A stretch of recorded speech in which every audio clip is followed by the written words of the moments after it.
सम्मानित सदस्यगण, item number 1 Shrimati Nirmala Sitharaman वित्त मंत्री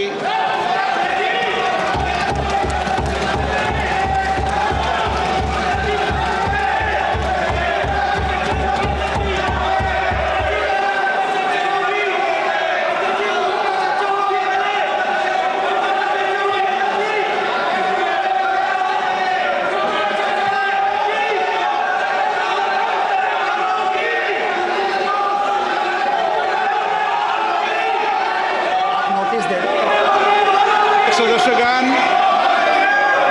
बजट के बाद राज्यपाल अभिभाषण में आपको पर्याप्त अवसर दूंगा। मेरा आपसे निवेदन है, नहीं माननीय अखिलेश जी, आपने संसद की मर्यादा को आप बना के रखे हैं। कभी बजट भाषण के अंदर इस तरीके का नहीं हुआ, ये उचित नहीं है, ये उचित नहीं है। अखिलेश जी प्लीज, मैं आपको मौका दूंगा राज्यपाल अभिभाषण पे, प्लीज। नो, ये तरीका ठीक नहीं है। नो,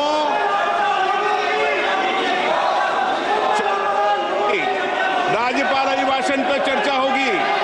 नो तरीका।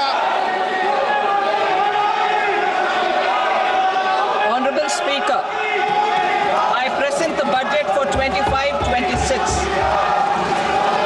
This budget continues our government's efforts to A. Accelerate growth, B. Secure inclusive development, C. Invigorate private sector investments, D. Uplift household sentiments, and E. Enhance spending power of India's rising middle class. Together, we embark on a journey to unlock our nation's tremendous potential for greater prosperity and global positioning under the leadership of Honorable Prime Minister Shri Narendra Modi. As we complete the first quarter of the 21st century, continuing geopolitical headwinds suggest lower global economic growth over the medium term. However, aspiration for a Vikasit Bharat inspires us, and the transformative work we have done during our government's first 2 terms guides us to march forward resolutely. Our economy is the fastest growing among all major economies. Our development track record for the past 10 years and structural reforms have drawn global attention. Confidence in India's capability and potential has only grown in this period. We see the next 5 years as a unique opportunity to realize Sabka Vikas, stimulating balanced growth of all regions. The great Telugu poet and playwright Gurujada Apparao had said, "Deshamante matti kadoy, deshamante manushuloy," meaning a country is not just its soil, a country is its people. In line with this, for us, Vikasit Bharat encompasses zero poverty, 100% quality good school education, access to high quality, affordable and comprehensive health care, 100% skilled labor with meaningful employment, 70% women in economic activities, and farmers making our country the food basket of the world. In this budget, the proposed development measures span 10 broad areas, focusing on Garib, youth, Annadata, and Nari, spurring agricultural growth and productivity, building rural prosperity and resilience, taking everyone together on an inclusive growth path, boosting manufacturing and furthering Make in India, supporting MSMEs, enabling employment-led development, investing in people, economy, and innovation, securing energy supplies, promoting exports, and nurturing innovation. For this journey of development, our 4 powerful engines are agriculture, MSME, investments and exports. The fuel, our reforms, our guiding spirit, inclusivity, and the destination, Vikasit Bharat. This budget aims to initiate transformative reforms across 6 domains. During the first 5 years, these will augment our growth potential and global competitiveness. The domains are taxation, power sector, urban development, mining, financial sector, and regulatory reforms. Agriculture as the first engine. Now I move to specific proposals, beginning with agriculture as the first engine.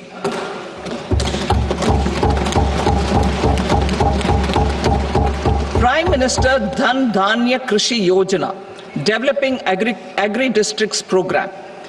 Motivated by the success of the aspirational district program, our government will undertake a Prime Minister Dhan Dhanya Krishi Yojana in partnership with states.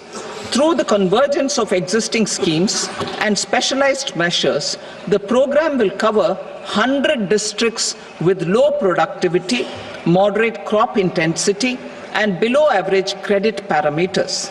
It aims to 1. Enhance agricultural productivity, 2. Adopt crop diversification and sustainable agricultural practices, 3. Augment post-harvest storage at the panchayat and block level, 4. Improve irrigation facilities, and 5. Facilitate availability of long-term and short-term credit. This program is likely to help 1.7 crore farmers. Building rural prosperity and resilience. A comprehensive multi-sectoral rural prosperity and resilience program will be launched in partnership with the states. This will address underemployment in agriculture through skilling, investment, technology, and invigorating the rural economy. The goal is to generate ample opportunities in rural areas so that migration is an option but not a necessity.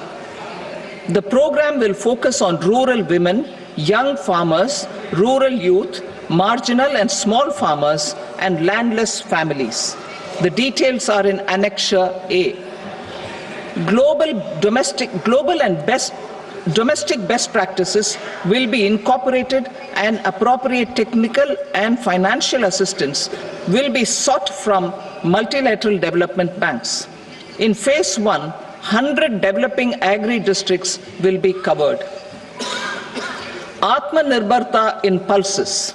Our government is implementing the National Mission for Edible Oil Seed for achieving Atmanirbharta in edible oils.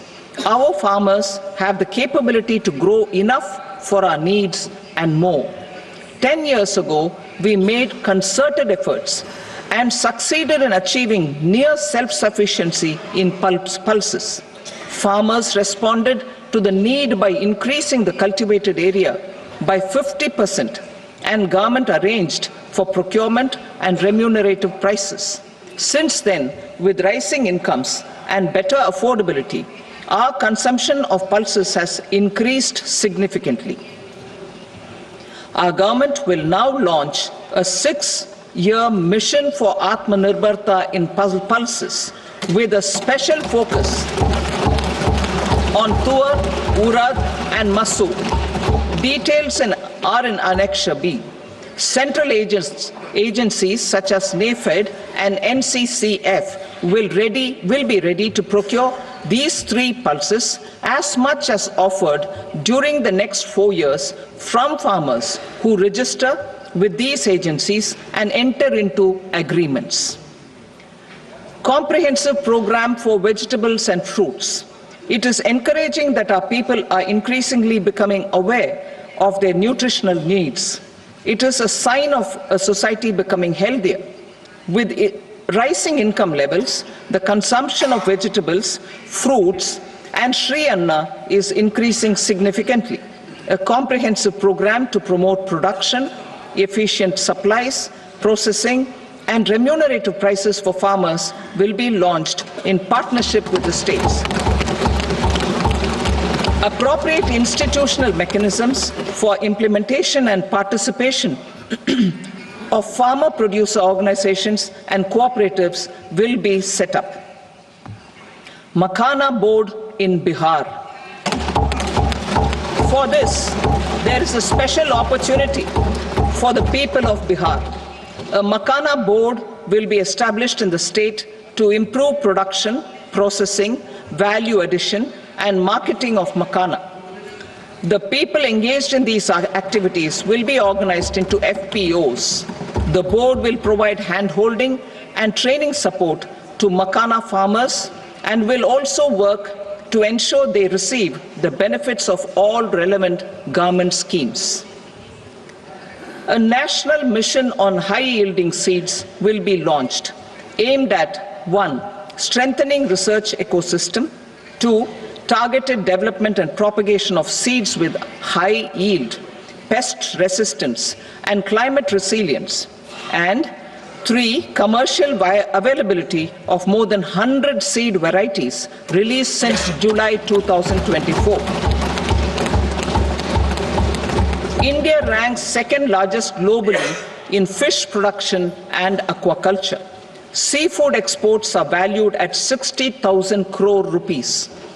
To unlock the untapped potential of the marine sector, our government will bring in an enabling framework for sustainable harnessing of fisheries from Indian Exclusive Economic Zone and high seas, with a special focus on the Andaman and Nicobar and Lakshadweep Islands. For the benefit of lakhs of cotton growing farmers, I am pleased to announce a mission for cotton productivity. This 5-year mission will facilitate significant improvements in productivity and sustainability of cotton farming and promote extra long staple cotton varieties. The best of science and technology support will be provided to farmers. Aligned with our integrated 5F vision for the textile sector, this will help in increasing incomes of the farmers and ensure a steady supply of quality cotton for rejuvenating India's traditional textile sector. Kisan credit cards facilitate short-term loans for 7.7 crore farmers, fishermen, and dairy farmers. The loan limit under modified interest subvention scheme will be enhanced from 3 lakh rupees to 5 lakh rupees for loans taken through the KCC. For Atmanirbharta in urea production, our government had reopened 3 dormant urea plants in the eastern region. To further augment urea supply, a plant with annual capacity of 12.7 lakh metric tons will be set up at Namrup in Assam.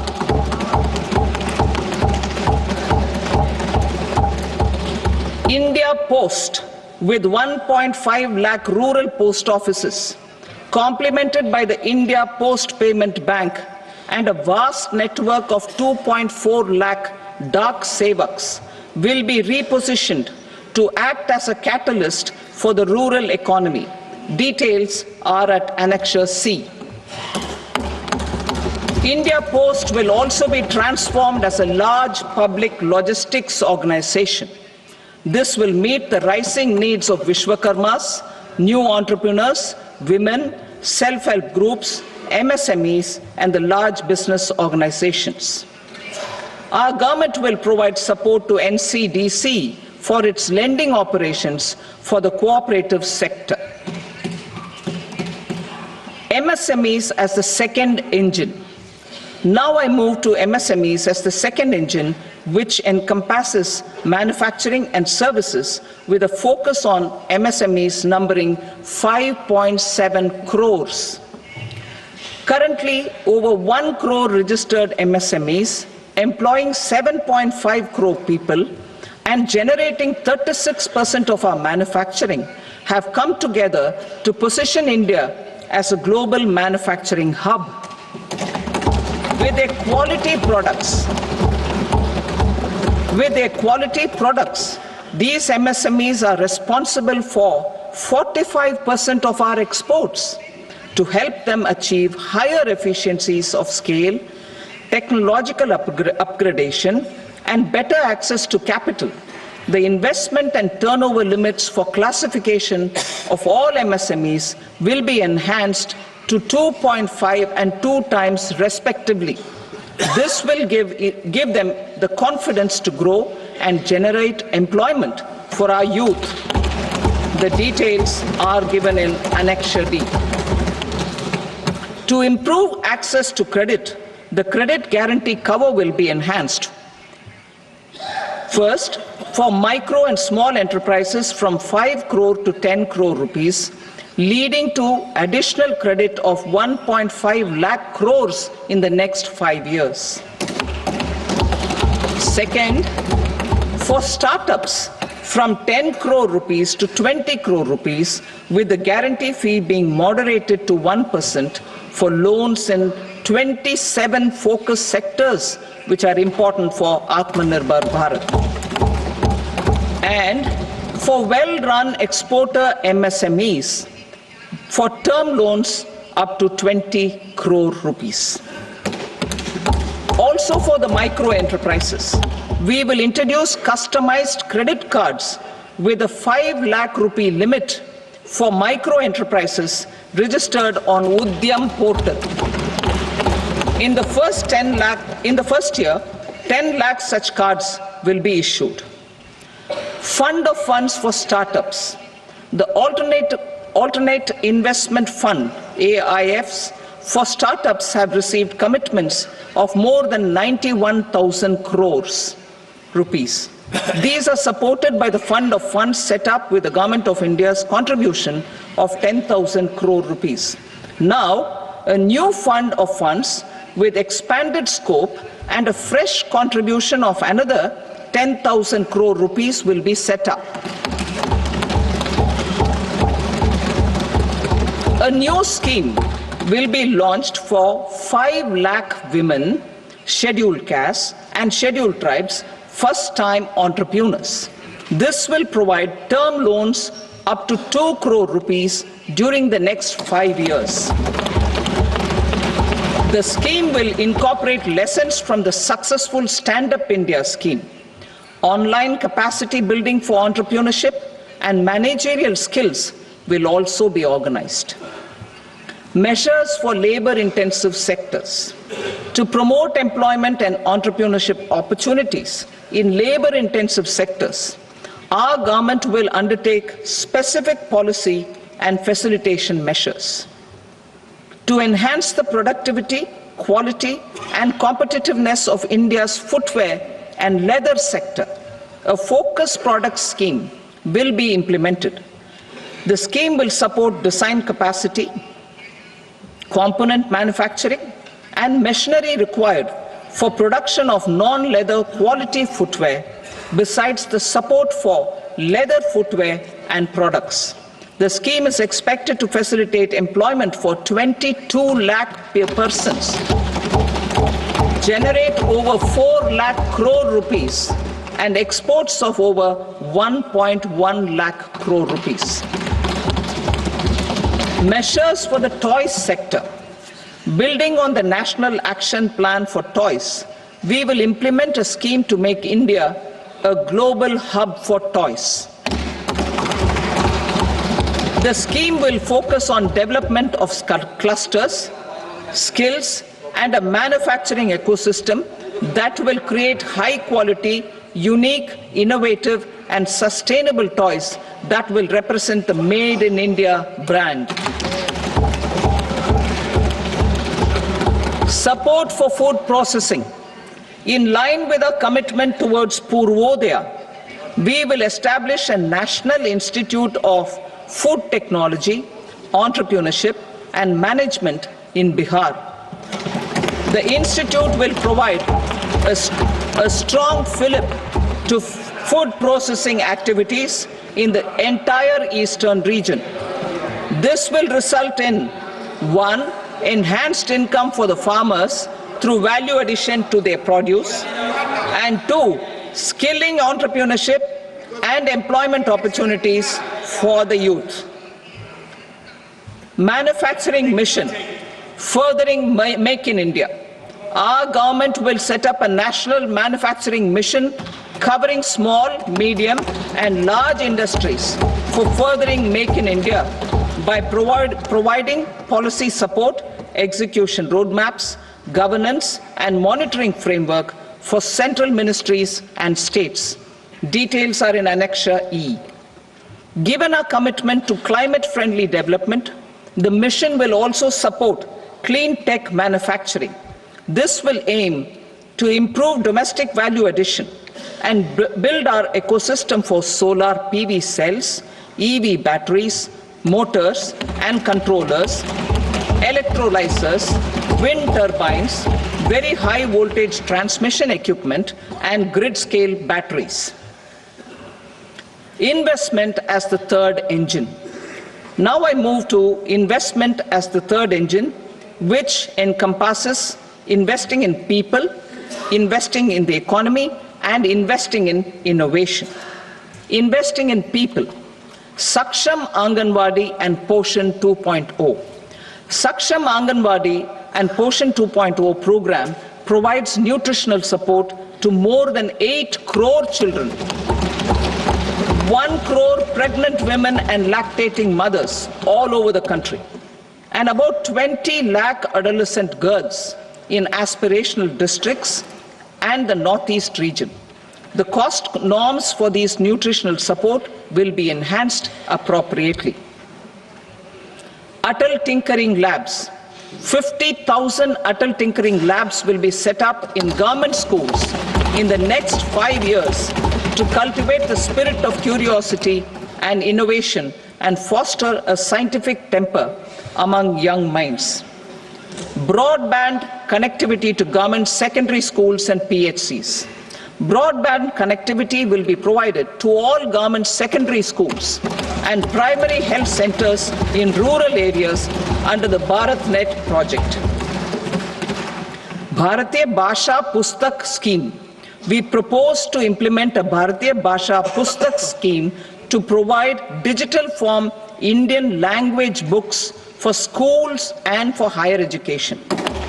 This aims to help students understand their subjects better and in their language. National Centers of Excellence for Skilling. Building on the initiative announced in the July 24 budget, 5 national centers of excellence for skilling will be set up with global expertise and partnerships to equip our youth with the skills required for Make for India, Make for the World manufacturing. The partnership will cover curriculum design, training of trainers, and a skills certification framework and periodic reviews. Expansion of capacity in IITs. Total number of students in 23 IITs has increased 100% from 65,000 to 1.35 lakh in the past 10 years.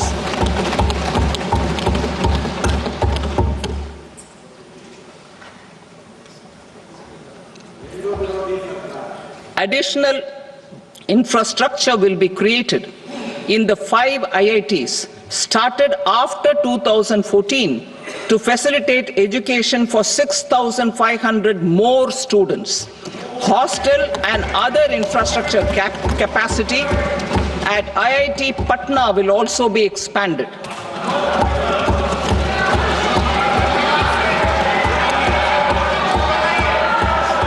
Center of Excellence.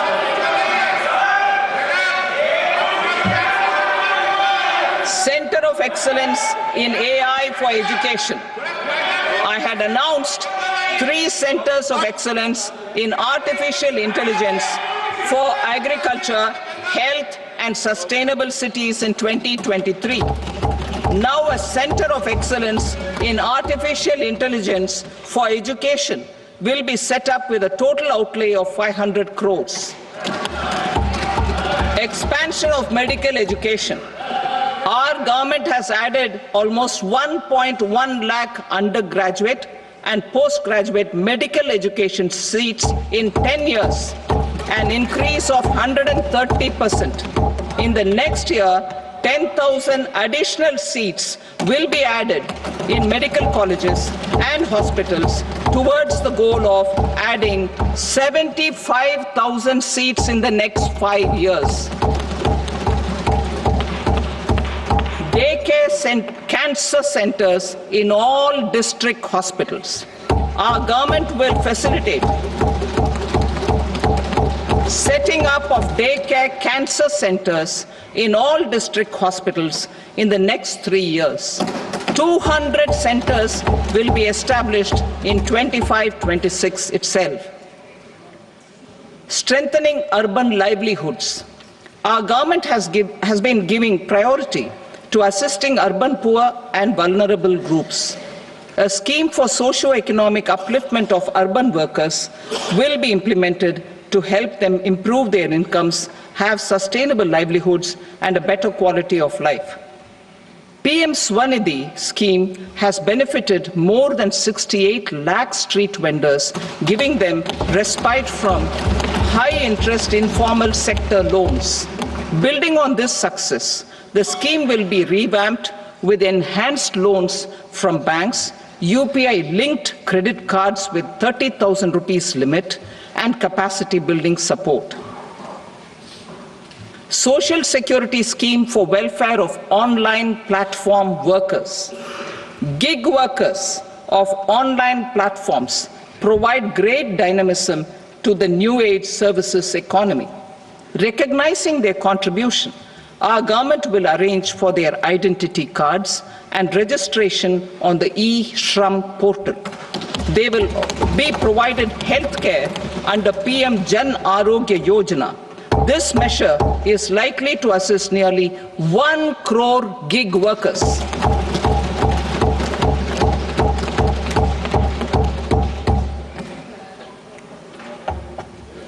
Investing in the economy. Public-private partnership in infrastructure. Each infrastructure-related ministry will come up with a 3-year pipeline of projects that can be implemented in PPP mode.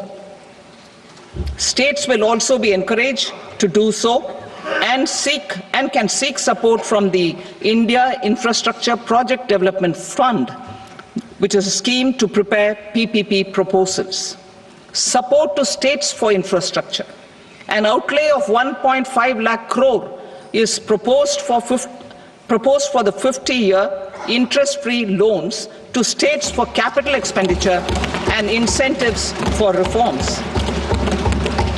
Building on the success of the first asset monetization plan announced in 2021, the second plan for 2025 to 30 will be launched to plow back capital of 10 lakh crore in new projects. Regulatory and fiscal measures will be fine-tuned to support the plan. Jal Jeevan Mission. Since 2019, 15 crore households representing 80% of India's rural population have been provided access to portable tap water connections. To achieve 100% coverage, I am pleased to announce the extension of this mission until 2028 with an enhanced total outlay. The mission's focus will be on the quality of infrastructure and O&M of rural piped water supply schemes through Jan Bhagidari. A separate MOU or separate MOUs will be signed with the states and union territories to ensure sustainability and citizen-centric water services delivery. Urban sector reforms. Building on the July budget proposals, urban sector reforms related to governance, municipal services, urban land and planning will be incentivized. Urban Challenge Fund. The government will set up an Urban Challenge Fund of 1 lakh crore rupees to implement the proposals for cities as growth hubs. creative redevelopment of cities, and for water and sanitation purposes announced in the July budget. This fund will finance up to 25% of the cost of bankable projects, with a stipulation that at least 50% of the cost is funded from bonds, bank loans, and PPPs. An allocation of 10,000 crore is proposed in 2025-26. Power sector reforms. We will incentivize electricity distribution reforms and augmentation of intra-state transmission capacity by states. This will improve financial health and capacity of electricity companies. Additional borrowing of 0.5% of GSDP will be allowed to states contingent on these reforms. Nuclear energy mission for Vikasit Bharat.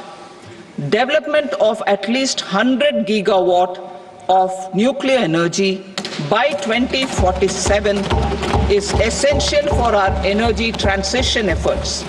For an active partnership with the private sector towards this goal, amendments to the Atomic Energy Act and the Civil Liability for Nuclear Damage Act will be taken up. A nuclear energy mission for research and development of small modular reactors with an outlay of 20,000 crore will be set up. At least 5 indigenously developed small modular reactors will be operationalized by 2033. Shipbuilding.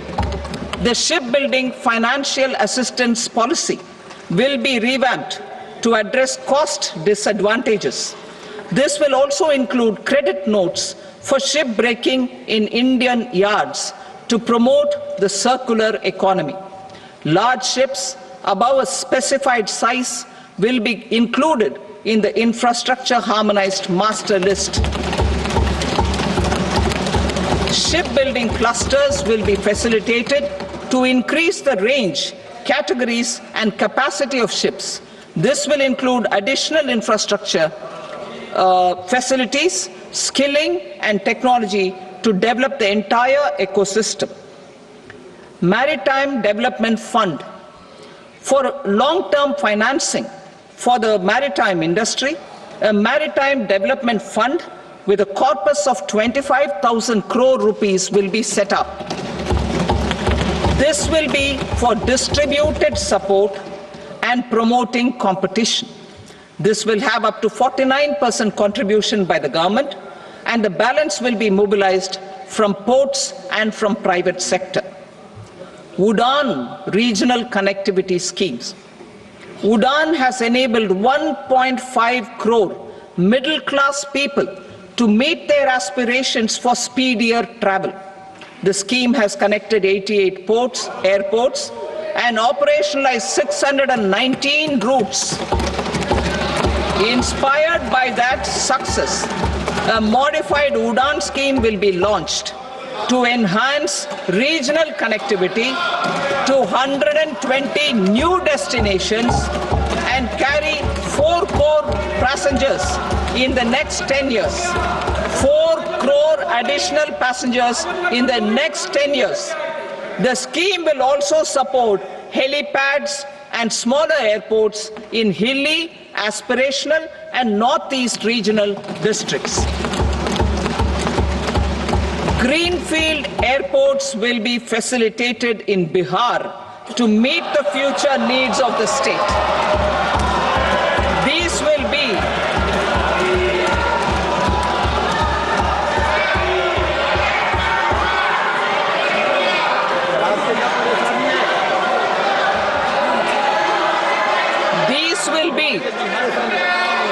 will be in addition to the expansion of the capacity of Patna Airport and a brownfield airport in Beta.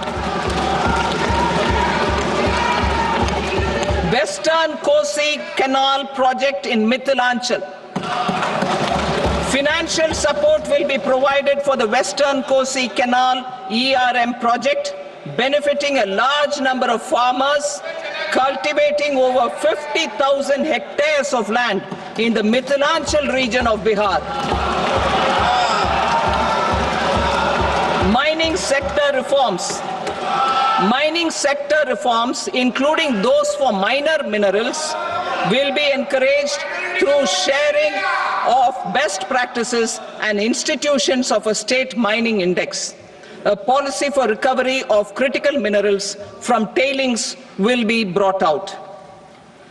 Under the special window for affordable and mid-income housing, SWAMI, 50,000 dwelling units in stressed housing projects have been completed and keys handed over to home buyers. Another 40,000 units will be completed in 2025, further helping middle-class families who are paying EMIs on loans taken for apartments while also paying rent for their current dwellings. Building on this success, SWAMI Fund 2 will be established as a blended finance facility with contribution from the government, banks and private investors. This fund of 15,000 crore rupees will aim for expeditious completion of another 1 lakh units. PM Gati Shakti data for private sector. For furthering PPPs and assisting the private sector in project planning, access to relevant data and maps from the PM Gati Shakti portal will be provided. Tourism for employment-led growth. Top 50 tourist destination sites in the country will be developed in partnership with states through a challenge mode. Land for building key infrastructure will have to be provided by the states. Hotels in these destinations will be included in the infrastructure harmonized list. The following measures will be taken for facilitating employment-led growth. Organizing intensive skill development programs for our youth, including in institutes of hospitality management. Providing mudra loans for homestays. Improving ease of travel and connectivity to tourist destinations. Providing performance-linked incentives to states for effective destination management, including tourist amenities, cleanliness, and marketing efforts. And introducing streamlined e-visa facilities along with visa fee waivers for certain tourist groups. Continuing with the emphasis on places of spiritual and religious significance in the July budget, there will be a special focus on destinations related to the life and times of Lord Buddha. Medical tourism and heal in India. Medical tourism and heal in India will be promoted in partnership with the private sector along with capacity building and easier visa norms. Investing in innovation. To implement private sector-driven research, development and innovation initiatives announced in the July budget, I am now allocating 20,000 crore rupees for this purpose. A deep tech fund of funds will also be explored to catalyze the next generation startups as a part of this initiative. In the next 5 years, under the PM Research Fellowship Scheme, we will provide 10,000 fellowships for technological research in IITs and IISc with enhanced financial support. The second gene bank with 10 lakh germplasm lines will be set up for future food and nutritional security. This will provide conservation support to both public and private sectors for genetic resources. We will start a national geospatial mission to develop foundational geospatial infrastructure and data. Using PM Gati Shakti, this mission will facilitate modernization of land records, urban planning, and design of infrastructure projects. A Gyan Bharatam mission for survey, documentation, and conservation of our manuscript heritage with academic institutions, museums, libraries, and private collectors will be undertaken to cover more than 1 crore manuscripts. We will set up a national digital repository of Indian knowledge systems for knowledge sharing. Now I move to exports as the fourth engine. We will set up an export promotion mission with sectoral and ministerial targets driven jointly by the Ministries of Commerce, MSME, and Finance.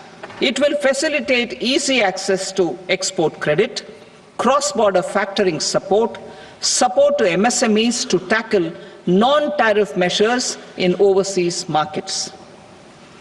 A digital public infrastructure, Bharat Trade Net, for international trade will be set up as a unified platform for trade documentation and financing solutions. This will complement the Unified Logistics Interface platform. The BTN will be aligned with international practices. Support will be provided to develop domestic manufacturing capacities for our economy's integration with global supply chains. Sectors will be identified based on objective criteria. Facilitation groups with participation of senior officers and industry representatives will be formed for select products and supply chains. Through this, there are huge opportunities related to Industry 4.0, which needs high skills and talent. Our youth have both. Our government will support the domestic electronic equipment industry to leverage this opportunity for the benefit of our youth. A national framework will be formulated as guidance to states for promoting global capability centers in emerging Tier 2 cities. This will suggest measures for enhancing availability of talent and infrastructure, building bylaw reforms, and mechanisms for collaboration with industry. Our government will facilitate upgradation of infrastructure and warehousing for air cargo, including high-value perishable horticultural produce. Cargo screening and customs protocol will be streamlined and made user-friendly. Reforms as the fuel. Over the past 10 years, our government has implemented several reforms for convenience of taxpayers, such as faceless assessment, 2, taxpayer charter, 3, faster returns, 4, almost 99% returns being on self-assessment, and 5, Vivad Se Vishwas scheme.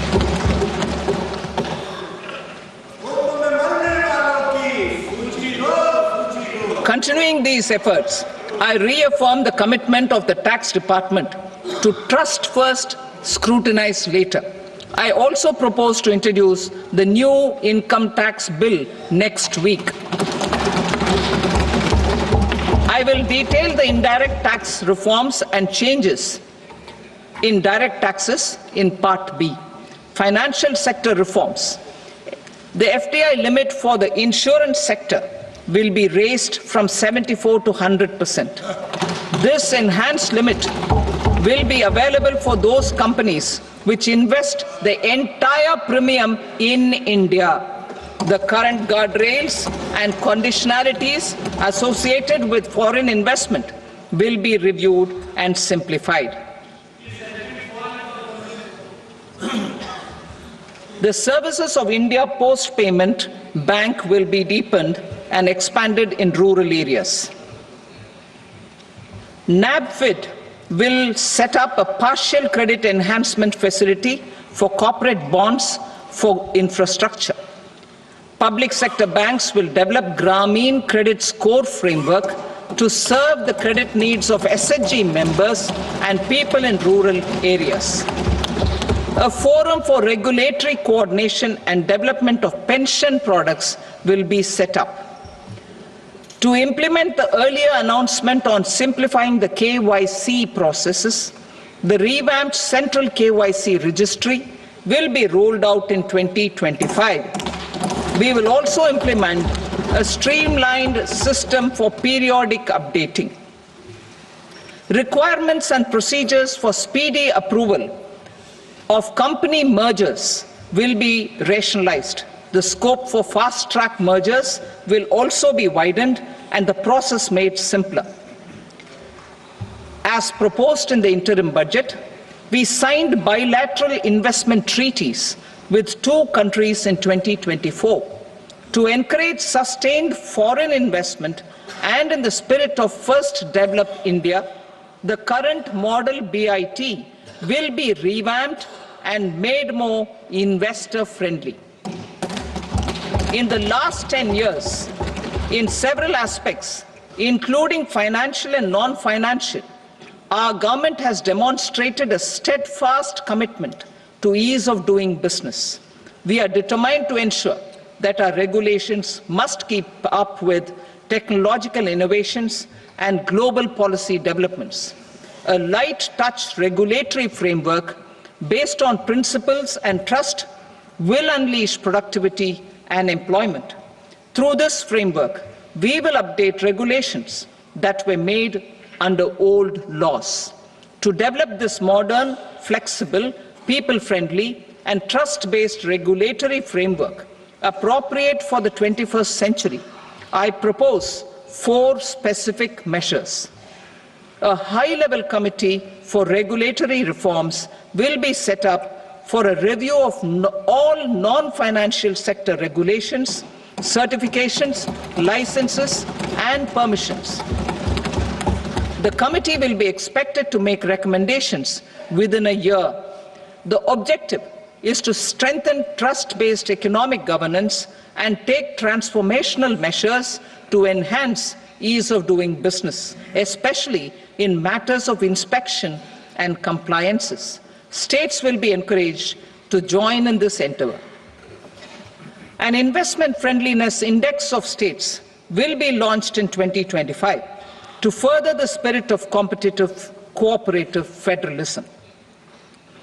Under the Financial Stability and Development Council, a mechanism will be set up to evaluate impact of the current financial regulations and subsidiary instructions. It will also formulate a framework to enhance their responsiveness and development of the financial sector. In the Jan Vishwas Act 2023, more than 180 legal provisions were decriminalized. Our government will now bring up the Jan Vishwas Bill 2.0 to decriminalize more than 100 provisions in various laws. I now move to fiscal policy. In the July budget, I had committed to staying the course for fiscal consolidation. Our endeavor will be to keep the fiscal deficit each year such that central government debt remains on a declining path as a percentage of the GDP. The roadmap for the next 6 years has been detailed in the FRBM statement. Revised estimates for 2024-25. The revised estimate of the total receipts other than borrowings is 31.47 lakh crore rupees, of which the net tax receipts are 25.57 lakh crore rupees.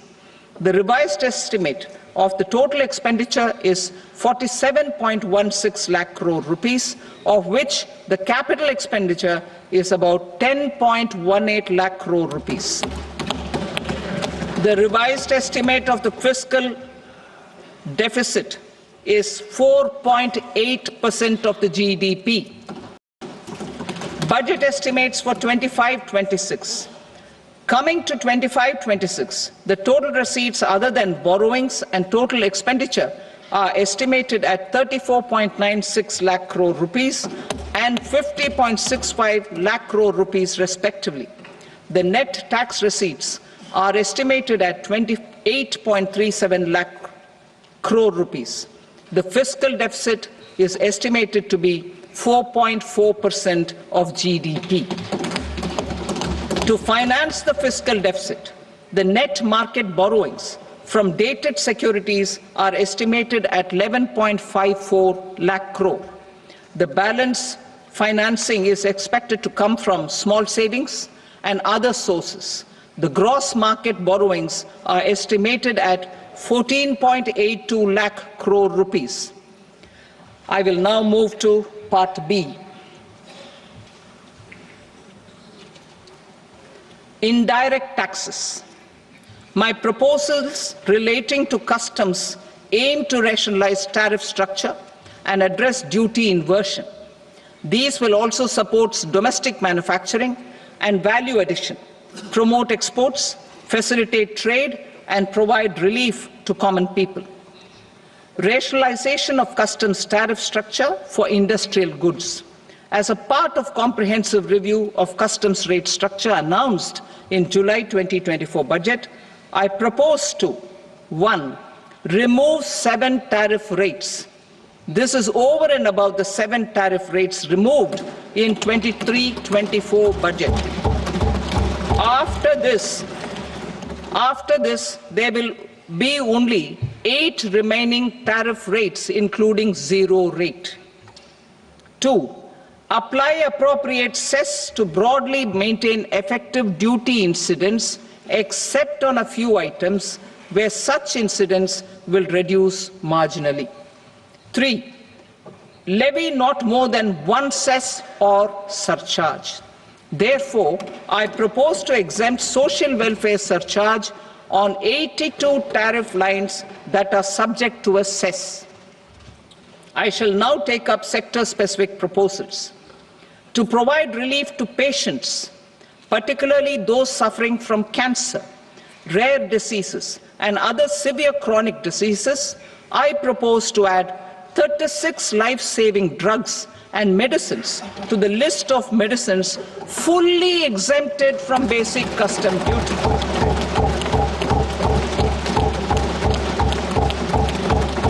I also propose to add 6 life-saving medicines to the list attracting concessional custom duty of 5%. Full exemption and concessional duty will also respectively apply on the bulk drugs for manufacture of the above. Specified drugs and medicines under patient assistance programs run by the pharmaceutical companies are fully exempt from BCD, provided the medicines are supplied free of cost to the patients. I propose to add 37 more medicines along with 13 new patient assistance programs. Support to domestic manufacturing and value addition. Critical minerals. In the July 2024 budget, I had fully exempted BCD on 25 critical minerals that are not domestically available. I had also reduced BCD of 2 other such minerals to provide a major fillip to their processing, especially by MSMEs. Now, I propose to fully exempt cobalt powder and waste, the scrap of lithium-ion battery, lead, zinc, and 12 more critical minerals. This will help secure their availability for manufacturing in India and promote more jobs for our youth. To promote domestic production of technical textile products such as agro-textiles, medical textiles, and geotextiles at competitive prices, I propose to add 2 more types of shuttle-less looms to the list of fully exempted textile machinery. I also propose to revise the BCD rate on knitted fabrics covered by 9 tariff lines from 10 or 20 to 20% or 115 rupees per kg, whichever is higher. Electronic goods.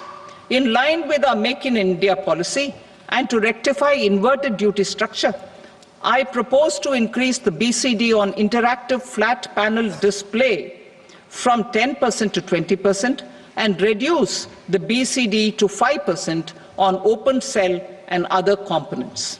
In 23-24 budget, for the manufacture of open cells of LCD, LED TVs, I had reduced the BCD on parts of open cells from 5% to 2.5%.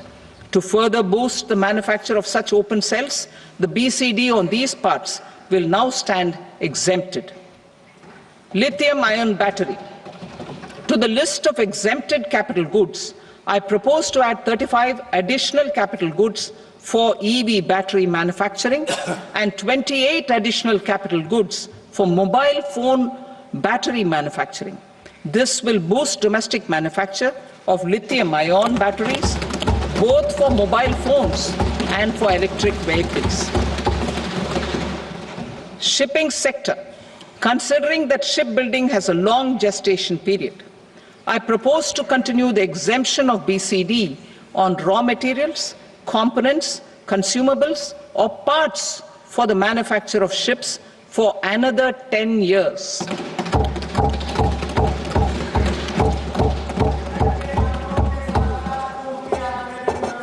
I also propose the same dispensation for shipbreaking to make it more competitive.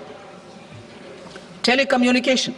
To prevent classification disputes, I propose to reduce the BCD from 20% to 10% on carrier-grade Ethernet switches to make it at par with non-carrier-grade Ethernet switches.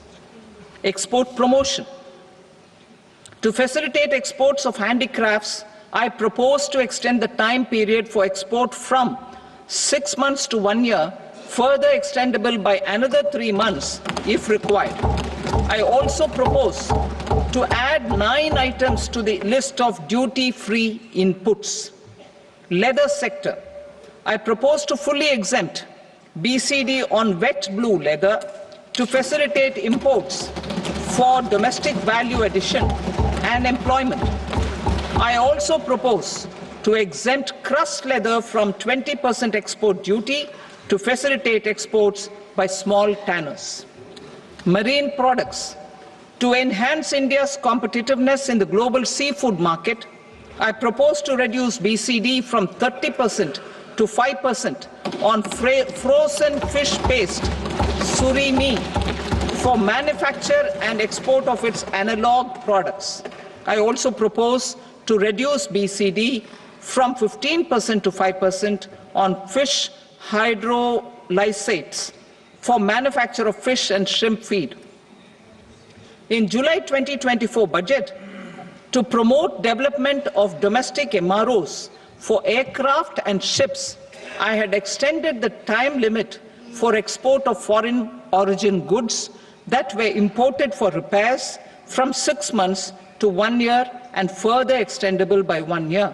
I now propose to extend the same dispensation for railway goods. Time limit for provisional assessment. Presently, the Customs Act 1962 does not provide any time limit to finalize provisional assessments, leading to uncertainty and cost to trade. As a measure of promoting ease of doing business, I propose to fix a time limit of 2 years, extendable by a year, for finalizing the provisional assessment. I propose to introduce a new provision that will enable importers or exporters, after clearance of goods, to voluntarily declare material facts and pay duty with interest but without penalty. This will incentivize voluntary compliance. However, this will not apply in cases where department has already initiated audit or investigation proceedings. For industry to better plan their imports, I propose to extend the time limit for the end use of imported inputs in the relevant rules from 6 months to 1 year. This will provide operational flexibility in view of cost and uncertainty of supply. Further, such importers will now have to file only quarterly statements instead of a monthly statement.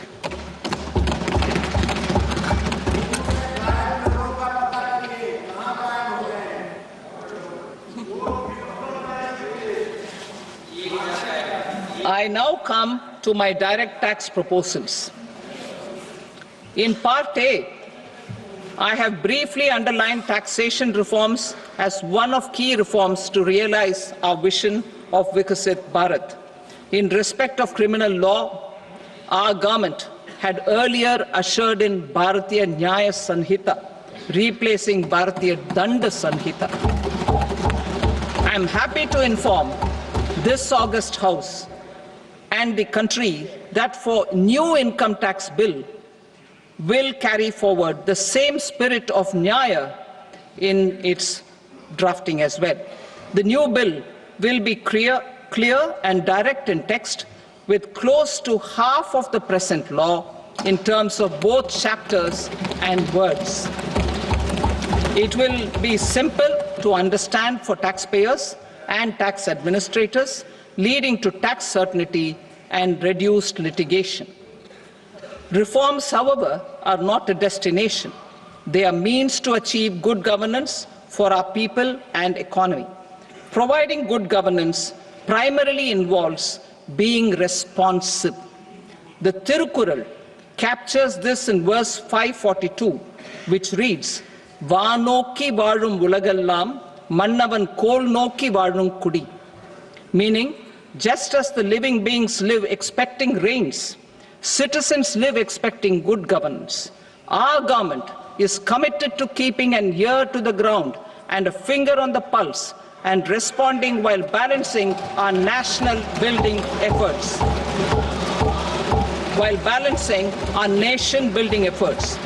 The following measures will detail just how our government will, under the guidance of PM Modi, has taken steps to understand and address. I repeat that sentence, sir.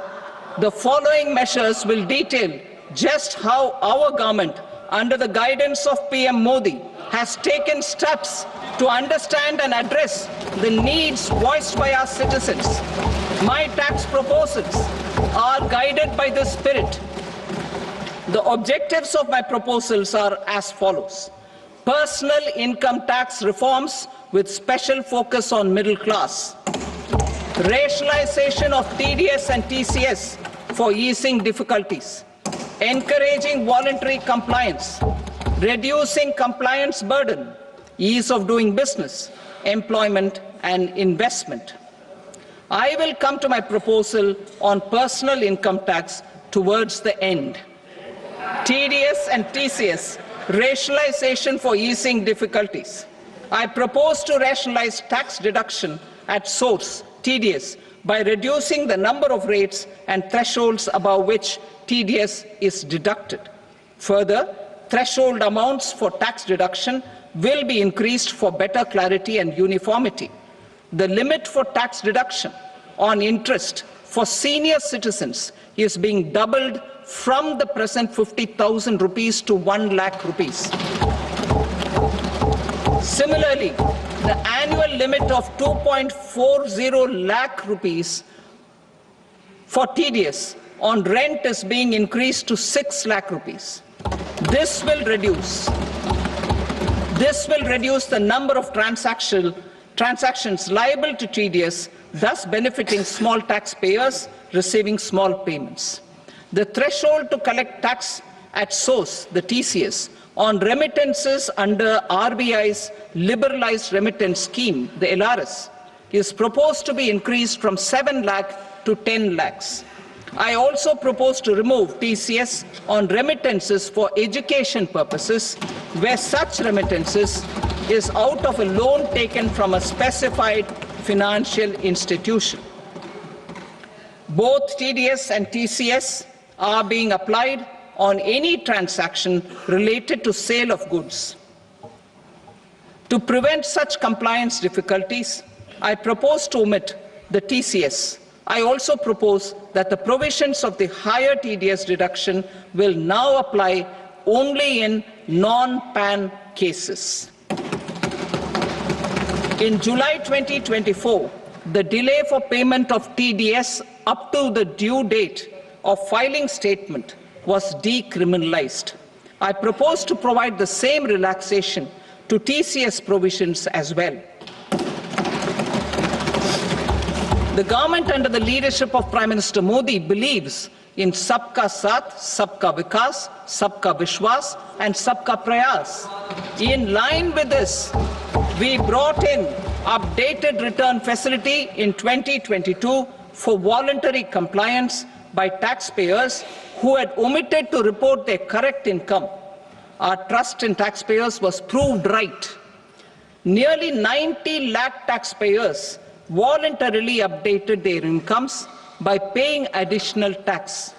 Taking this trust further, I now propose to extend the time limit to file updated returns for any assessment year from the current limit of 2 years to 4 years. I propose to reduce the compliance burden for small charitable trusts and institutions by increasing their period of registration from 5 years to 10 years. It is also proposed that disproportionate consequences do not arise for minor defaults such as incomplete applications filed by charitable entities. Presently, taxpayers can claim the annual value of self-occupied properties as nil only on the fulfillment of certain conditions. Considering the difficulties faced by taxpayers, it is proposed to allow the benefit of 2 such self-occupied properties without any condition. To streamline the process of transfer pricing and to provide an alternative to yearly examination, I propose to introduce a scheme for determining arm's length price of international transaction for a block period of 3 years. This will be in line with global best practices. With a view to reduce litigation and provide certainty in international taxation, the scope of safe harbor rules is being expanded. A number of senior and very senior citizens have very old national savings schemes accounts. As interest is no longer payable on such accounts, I propose to exempt withdrawals made from NSS by individuals on or after 29th August 2024. I am also proposing to allow similar treatment to NPS Vatsalya accounts as is available to normal NPS accounts subject to overall limits. In my speech in July 2024, I had promised that all processes, including giving effect to appellate orders, shall be digitalized and made paperless over the next 2 years. So I'm happy to announce that digitalization is being made operational now. In July 2024, we brought in the Vivad Se Vishwas scheme to resolve income tax disputes pending in appeal. The scheme has received a great response, with nearly 33,000 taxpayers having availed of the scheme to settle their disputes. I have a few proposals to promote investment and employment. It is proposed to provide a presumptive taxation regime for non-residents who provide services to a resident company that is establishing or operating an electronics manufacturing facility. I further propose to introduce a safe harbor for tax certainty for non-residents who store components for supply to specified electronics manufacturing units. Presently, the tonnage tax scheme is available only to sea-going ships. The benefits of existing tonnage tax scheme are proposed to be extended to inland vessels registered under the Indian Vessels Act 2021 to promote inland water transport in the country. Extension for incorporation of startups. We continue to support the Indian startup ecosystem. I propose to extend the period of incorporation by 5 years to allow the benefit available to startups which are incorporated before 1/4/2030. In order to attract and promote additional activities in the IFSC, I am inter alia proposing specific benefits to ship leasing units, insurance offices, and treasury centers of global companies which are set up in IFSC. Further, to claim benefits, the cut-off date for commencement in IFSC has also been extended by 5 years to 31/3/2030. Category 1 and Category 2 AIFs are undertaking investments in infrastructure and other such sectors. I propose to provide certainty of taxation to these entities on the gains from securities, to promote funding from sovereign wealth funds and pension funds to the infrastructure sector. I propose to extend the date of making an investment by 5 more years up to 31st March 2030.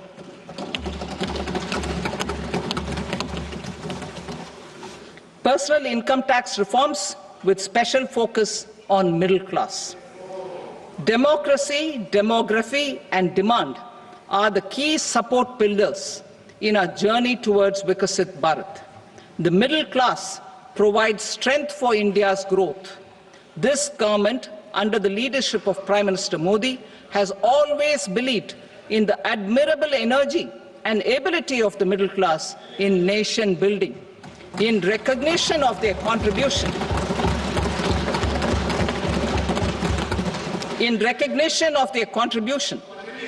we have periodically reduced their tax burden. Right after 2014, the nil tax slab was raised to 2.5 lakhs of rupees, which was further raised to 5 lakh rupees in 2019 and to 7 lakh rupees in 2023. This is reflective of our government's trust on the middle-class taxpayers. I am now happy to announce that there will be no income tax payable.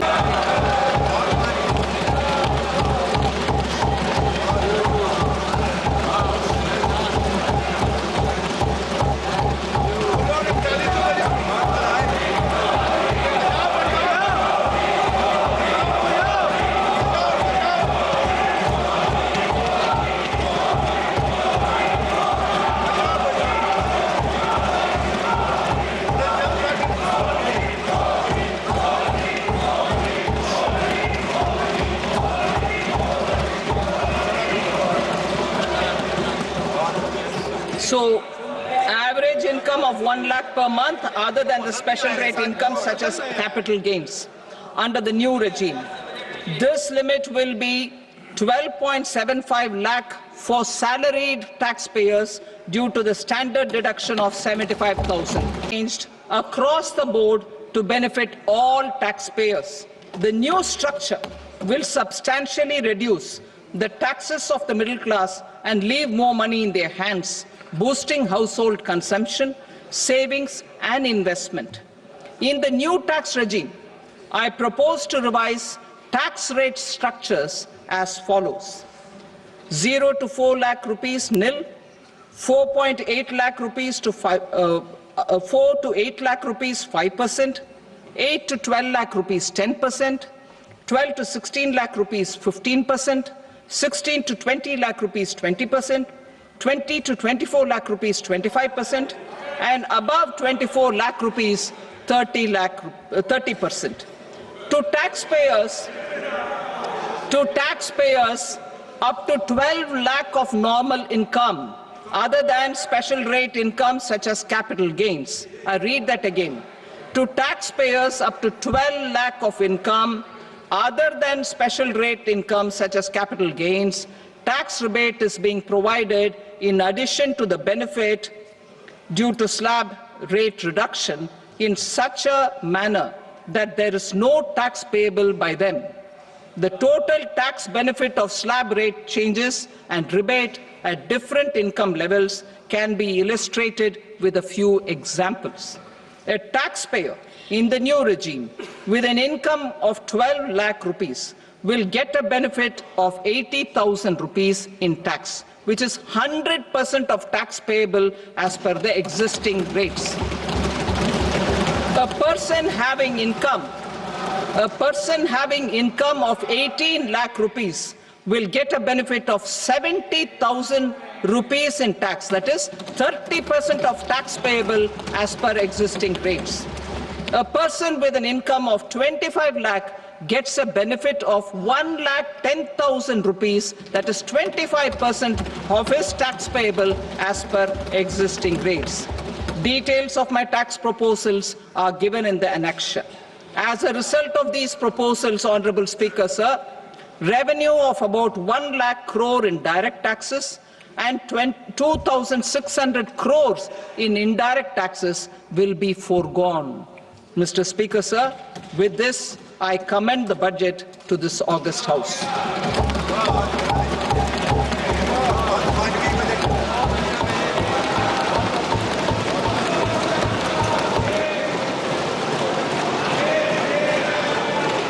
Item number 2, Srimati Nirmala Sitharaman. Sir, with your permission, I rise to lay on the table the following statements under Section 3(1) of the Fiscal Responsibility and Budget Management Act 2003. Medium-term fiscal policy cum fiscal policy strategy statement and macroeconomic framework statement. Item number 3, Srimati Nirmala Sitharaman. Sir, with your permission, I rise to move for leave to introduce the Finance Bill 2025. प्रश्न ये है कि विधेयक को पुनर्स्थापित करने की अनुमति प्रदान की जाए। जो सदस्य इसके पक्ष में हाँ गए, जो सदस्य विरोध में ना गए, मेरे विचार में निर्णय हाँ वालों के पक्ष में हुआ। हाँ वालों के पक्ष में अनुमति प्रदान की जाती है। माननीय मंत्री जी, अब विधेयक को पुनर्स्थापित करें। Sir, I introduce the bill. Thank you. सभा की कार्रवाई सोमवार दिनांक 3 फरवरी 2025 को प्राप्त 11 बजे तक के लिए स्थगित की जाती है।